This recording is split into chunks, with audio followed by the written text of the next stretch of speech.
UPSC ने हमसे पूछा था consider the following statement other thing remaining unchange, मतलब बाकी चीज़ें अनचेंज रहती हैं। Market demand for a good might be increase, मतलब मार्केट डिमांड है वो बढ़ जाती है। माइट माइट मतलब बोल रखा है, ये देखो यार 100% तो ये भी कंफर्म नहीं है।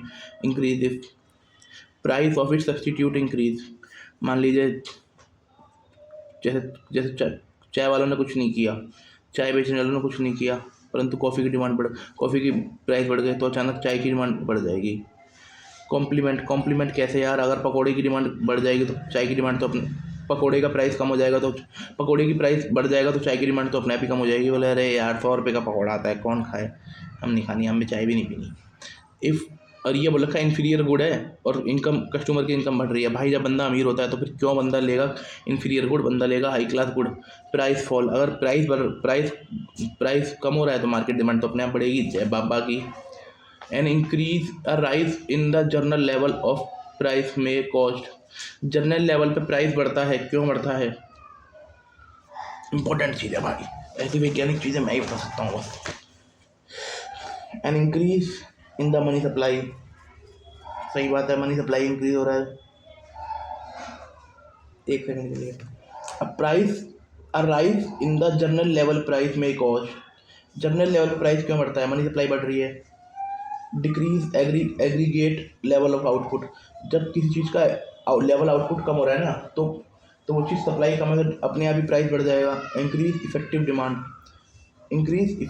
डिमांड, ठीक है, डी आंसर है इसका, ठीक है। तीनों ही कारण है भाई। Supply of a money remaining the same when there is an increase in demand for money there will be, supply of money remaining same, supply of money same रहती है when there is an increase demand for money. अगर अरे लड़की कितना हो रही है, supply of money same रहती है ना, when there is a increase demand for money, और जब जब जब पैसे की मांग बढ़ जाती है, जब पैसे की मांग बढ़ जाती है और जब पैसे की सप्लाई उतनी रहती है, तो ऐसा कब होगा? फॉल लेवल, ये तो बेकार है, यानी इंक्रीज रेट ऑफ इंटरेस्ट,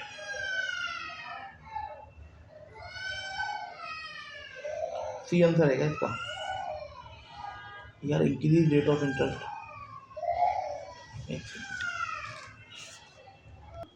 आगे बढ़ते हैं हम। ग्रीशम लॉ का रिलेशन किससे है? ग्रीशम लॉ का रिलेशन है तुम्हारा, ग्रीशम लॉ का रिलेशन है सर्कुलेशन ऑफ करेंसी। इंपॉर्टेंट है, पूछ सकती है यूपीएससी का दिमाग फिर जाए तो। ग्रीशम लॉ का संबंध है सर्कुलेशन ऑफ वो सर्कुलेशन ऑफ करेंसी, है ना। अब देख लेते हैं स्टेटमेंट वन इज, अब उस वाले क्वेश्चन को देख लेते हैं जो इससे पहले वाला क्वेश्चन था ना, 85 वाला, सप्लाई ऑफ मनी। इसमें बोला है अगर मार्केट में मनी सप्लाई सेम है, अगर लेकिन लोगों ने मनी की डिमांड बढ़ जाती है, तो इसका मतलब है कि लोग ज़्यादा कैश रखना चाहते हैं। लेकिन जब जब सप्लाई सेम है और डिमांड बढ़ गई तो अच्छा, देयर विल बी ऐसा क्या होगा जब सप्लाई सेम है? अरे वही तो बात है, पैसा महंगा हो जाएगा ना। अच्छा, थैंक यू। तो इसमें बोल रखा है देयर विल बी, ऐसा क्या होगा, ऐसा कब नहीं होगा, ऐसा क्या होगा? तो अगर सप्लाई सेम है और डिमांड बढ़ गई तो इसका मतलब क्या है सिस्टम, कि लोग ज़्यादा पैसा चाहते हैं। बैंक सोचेंगे, जैसे हमने उसमें पढ़ा था लॉ ऑफ सप्लाई में। लॉ ऑफ सप्लाई में ये होता है कि ना, अगर चीज़ों के प्राइस बढ़ रहे हैं ना, तो वो बंदा क्या चाहेगा, जो बंदा प्रोडक्शन कर रहा है, कि भाई जल्दी बनाओ जल्दी बेच, वो सप्लाई बढ़ा देगा। भाई तू ले ले बस, पैसा बच जाए, मुझे 5 रुपये 7 रुपये बच जाए। तो ये सिस्टम है। तो इसका है increase rate in the interest, ठीक है। अब ठीक है, अब ये क्वेश्चन है, statement one is correct, a substitute good is good that serve the same purpose as another for consumer. वो सबसे अच्छी बात है, सब्स्टिट्यूट गुड वो होता है जो उस चीज़ के बदले हम लेते हैं, जैसे चाय कॉफ़ी, है ना, हिंदुस्तान ये सब्स्टिट्यूट गुड है। रम वाइन ये सब्स्टिट्यूट गुड है। वोडका ये सब्स्टिट्यूट गुड है। बस मेट्रो सब्स्टिट्यूट गुड है। अगर एक का प्राइस बढ़ेगा तो भाई एक में जाने लोग लग जाएंगे। कल को DTC किराया बढ़ा दे 40 रुपये कर दे तो भाई कौन जाएगा DTC में, फिर लोग बस दो मेट्रो में जाया करेंगे। एंड अगर कॉम्प्लीमेंट्री गुड बढ़ जाए, है ना, तो फिर उसकी चीज़ की अपनी डिमांड बढ़ जाएगी। अगर अगर अब किसी बंदे की सैलरी बढ़ रही है तो वो इन्फीरियर गुड को क्यों मांग करेगा, वो तो टाटा बाय बाय कर देगा ना इन्फीरियर गुड को। ठीक है, लॉ ऑफ डिमांड के बारे में पता है हमें कि जब जब किसी चीज़ की डिमांड बढ़ती है तो उस चीज़ की जो प्राइस है वो बढ़ जाते हैं। Law of supply, law of demand तो समझ गए हम, डिमांड बढ़ती है तो प्राइस बढ़ जाते हैं। सप्लाई ये है, लॉ ऑफ सप्लाई की चीज़ की डिमांड बढ़ती है तो उस चीज़ की सप्लाई बढ़ जाती है। पढ़ लेते हैं। State that other thing been equal, हर चीज़ इक्वल रहती है। Rise of a price of good, अगर किसी गुड का प्राइस बढ़ रहा है तो उसकी सप्लाई बढ़ जाएगी। कॉम्प्लीमेंट्री गुड ये है कि जब आप उस चीज़ों को साथ लेते हैं, है ना। सब्स्टिट्यूट गुड ये है कि जिस गुड से आप रिप्लेस कर सकते हैं। इन्फीरियर गुड वो होते हैं कि जब आप उनकी डिमांड कम कर देते हो। जैसे आपकी इनकम बढ़ती है तो आप क्यों लोगे भाई, आप क्यों खाओगे मैगी, आप फिर पाव भाजी नहीं खाओगे, डेली पाव भाजी, सुबह शाम पाव भाजी, इडली डोसा। गिवन गुड वो होते हैं rare type of inferior good where demand increase as price increase. Given good वो होते हैं अगर अगर कि ना, इसका एग्जांपल ले लीजिए। In poor household if price of staple food like coarse, कि ये रेयर टाइप ऑफ इन्फीरियर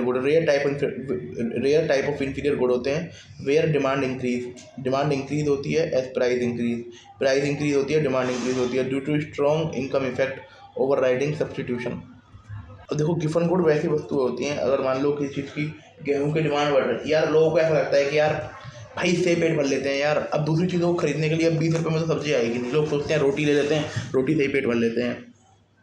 ठीक है, वेबलेन गुड वो होते हैं कि जिनके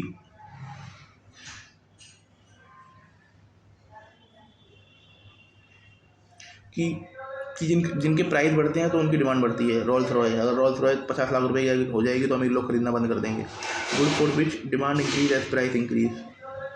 ठीक है, प्राइस और सुपीरियर गुड वो होते हैं कि जैसे कि